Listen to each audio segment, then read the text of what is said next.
All right, what's up guys? So it's been quite a while now since I went ahead and got my first dirt jumper and have been riding that quite a bit.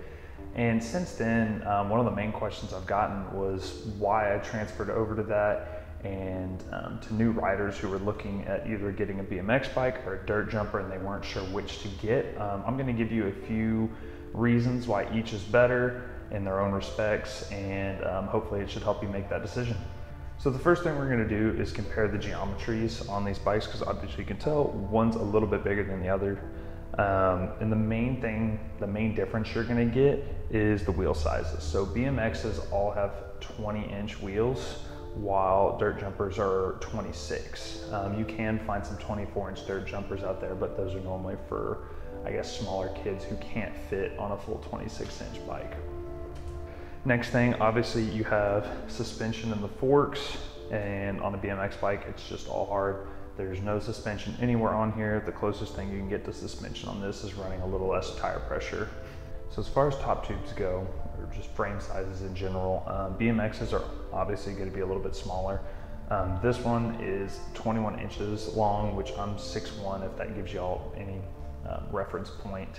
This is definitely a little bit on the longer side of BMX frames. You can get anywhere from like 20 inches to 21.5. But for my dirt jumper, it's a 22-inch long top tube. If you don't know what the top tube is, it's just this part right here, the top tube of the frame. One other key thing that you're gonna notice is obviously one can run pegs and one cannot. And the bars look a little different on a BMX bike versus on a dirt jumper. But we'll get into more of that here in just a second. So the last thing, aside from everything I've already mentioned that plays a huge part in why these bikes feel so different, is the length of the wheelbase. And what that is from the bottom part of the tire on the front wheel to the bottom part of the tire on the back wheel, how long that distance is. That controls how quickly you can turn and how fast you can spin. So you're gonna be able to spin way faster on a BMX bike versus a dirt jumper. But also, by the same token, you're gonna be a little more stable on a dirt jumper, won't loop out as much, a little less chance of going over the bars than on the BMX bike. I'd say one of the most important things to consider when you're trying to choose which one to get is going to be what you mainly want to ride. If you want to ride street, you can pretty much count dirt jumpers out.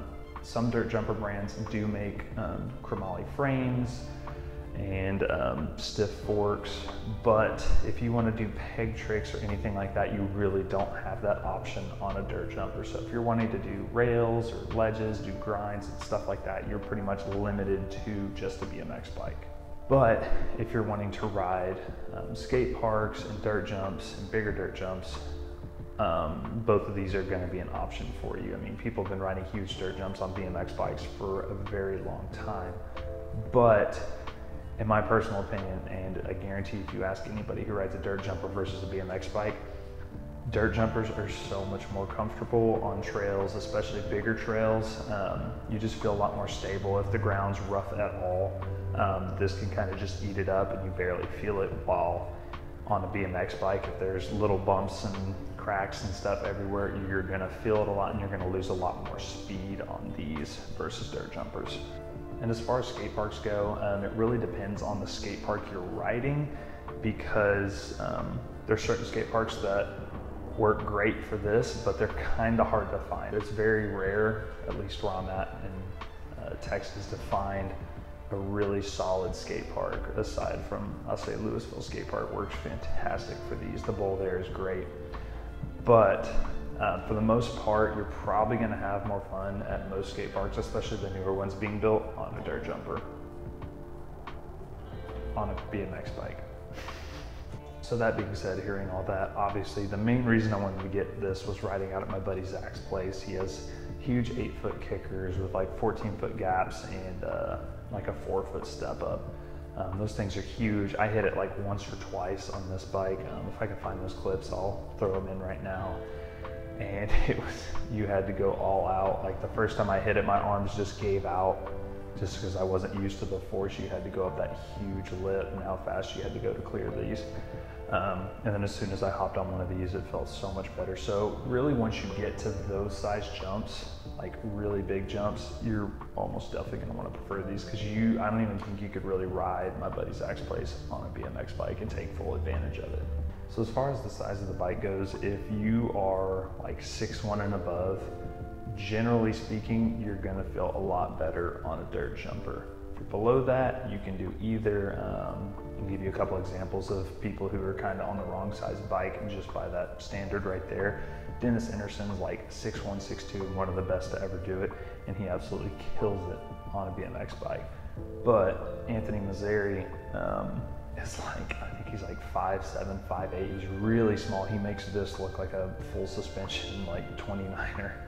But I mean, he absolutely kills it on his dirt jumper, and he's been doing that for years. So don't let that limit you. I'd say really put priority on what you want to ride and what you'll have more fun riding than what bike will, I guess, fit you better.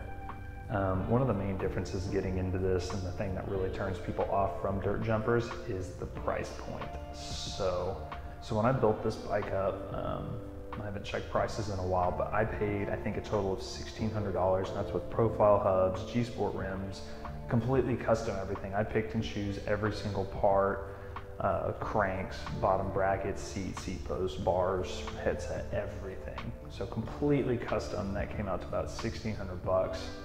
And unless you're building some crazy light, like titanium frame or cranks BMX bike, the most you're gonna spend is probably around $2,000. But if you wanna get a dirt jumper, you're gonna have to spend a lot more money than that, unfortunately. So to get a dirt jumper, some of the bottom cost, bottom dollar, decent bikes are gonna be around $1,200 to $1,500. But if you save up a little more and spend the money, you can get a completely solid bike that you won't have any complaints about. It won't be custom, it won't have all the exact components you want, but it will be a really solid bike that you can ride for like a year or two and then finally upgrade. I know Common Saw has some, Specialized has them. They're all right around $2,000, and they give you a Pike DJ stock, which is one of the main things that you get when you get one of those $1,500 or $1,200 bikes. Is a really crappy spring fork, and whenever I first got mine, if you go back and look at that review, I could literally bottom out the fork just standing here like this, which it pretty much makes the fork useless at that point. It just makes the bike feel really weird. So in my personal opinion, if you're gonna buy a dirt jumper, definitely spend the extra like $500 and get the $2,000 version, which has a Pike DJ or like a Manitou Expert fork. Just make sure it has an air fork and not a coil, and you'll be so much happier, I guarantee it. But as far as like top end for these bikes, you could probably spend close to $5,000, $4,000, somewhere in there, because I mean, you can get $1,500 wheels from Industry 9, which will probably last you forever. Like, you probably will never break those, and they sound absolutely amazing. They have like 690 points of engagement, super fancy, like laser etched spokes. But I mean, that $2,000 bike, I mean, that's pretty much about what I have right here, and I don't really have any plans on changing it anytime soon, except for if I can get a gyro. That would be great. All right, so if you're here watching this video because you're trying to find a last minute present and you're thinking about buying a bike but realize that price range might be a little too steep, let me go ahead and show you a different option. So thankfully, a company called Ekster reached out to me about some of their new products and the sale they have going on right now. And that company is called Ekster. And Ekster makes some of the best wallets that I've ever seen in my life. I never thought I'd be so loyal to a wallet. So the first reason why is because you can get a smart card that slides straight into the back of the wallet that you can track using your phone. If you ever misplace it, all you have to do is use your phone, hit a button, and this card will actually start ringing. So if you know you lost it somewhere in your room, you hit that button, this thing will start ringing, and you'll easily be able to find it. So the second reason, and my personal favorite, this really sets this wallet apart from so many others for me, is the fact that it has a button at the very bottom that when you press it, all of your cards slide out. And it's smooth and organized, and you can see a little bit of every single card. So if you're looking for one in particular, it's super easy to just hit that button, find the card you need, pull it out, and you're ready to go.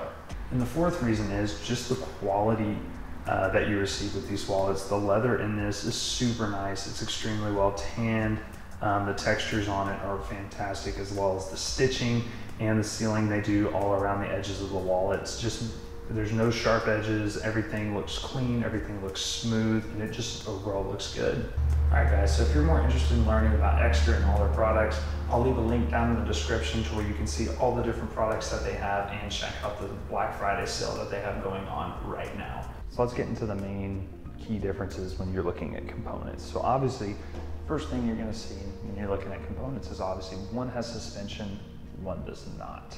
And you're gonna wanna look at how this will play into you. So if you're pretty confident in your riding ability and that you don't need that, you don't think you're gonna be casing jumps or like going over anything absolutely huge where some of those impacts could hurt, or you just want a little bit smoother ride. This also kind of goes back to how rough the surface you're riding on is. If it's gonna be a little rough, you're probably gonna wanna go with some suspension.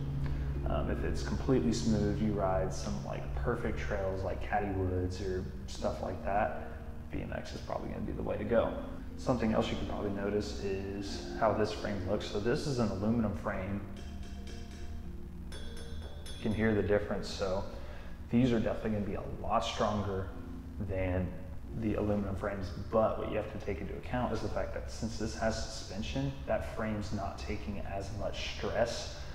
Like, I don't even know if I know anybody who's ever broken a Specialized P3 personally.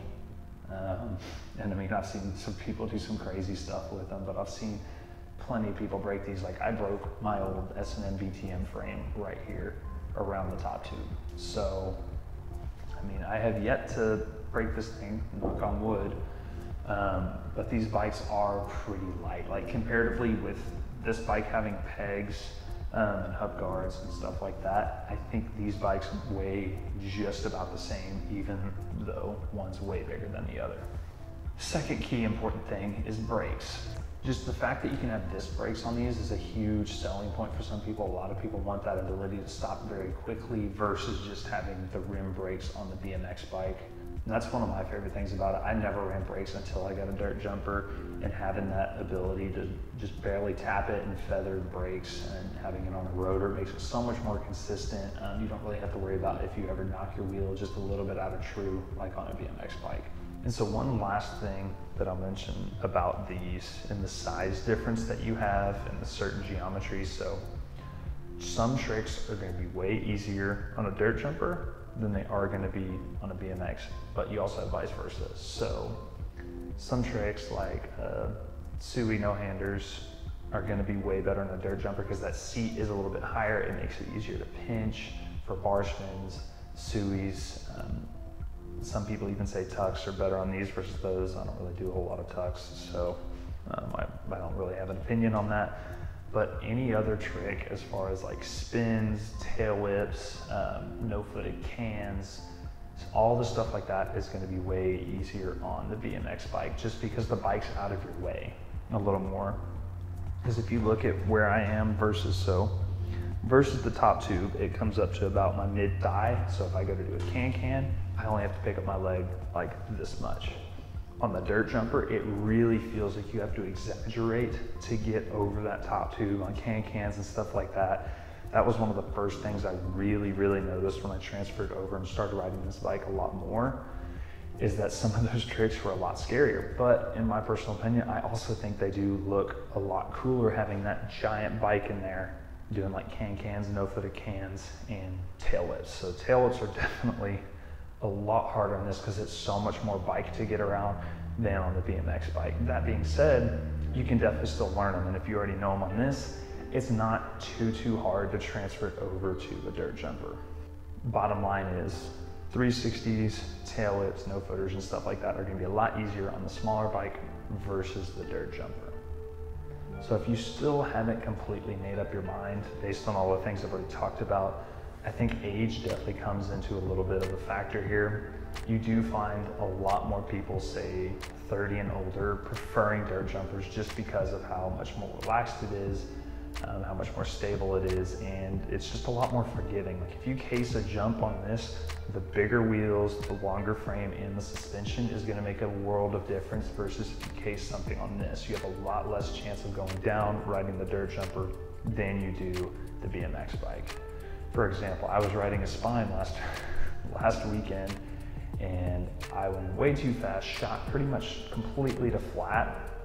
And given how long the wheelbase is and the fact that I have suspension, if I was riding the BMX bike, I would have gone straight to my face because I literally jumped the Spine like 2 or 3 feet past the bottom of the transition to flat. Like it was bad. I was tired. It was the end of the day. I shouldn't have been riding at that point still, but yeah, I landed pretty much full, all my weight on my nose, almost rode a nose manual for like a second, and then finally dropped back down my back tire and rode out of it somehow. But in certain instances like that where that's not gonna happen on the BMX bike. But by the same token, it's a lot easier to ditch this bike versus this bike. Since the BMX bike is so much smaller, it's a lot easier to jump over the bars or just kind of kick it away than it is to do with the dirt jumper. I've definitely found myself in a little more hairy situations trying to get away from this bike versus the BMX. And I think that's about it, guys. Those are all the most important things that I kind of took into consideration when I decided to pull the trigger and buy one of these. If y'all have any other questions or you still can't make up your mind, feel free to throw something down in the comments and ask me any questions that you still have, and I'll feel free to answer them. If you had some other key component that made you decide on getting one versus the other, throw that down in the comments too. It might help somebody else make their decision. Alright guys, that about wraps it up for this video. I know we went over quite a few options, but hopefully some of those helped. And go ahead and check down in the comments too if anybody else put any other suggestions on why they chose one over the other. But I hope it helped. Thanks for watching.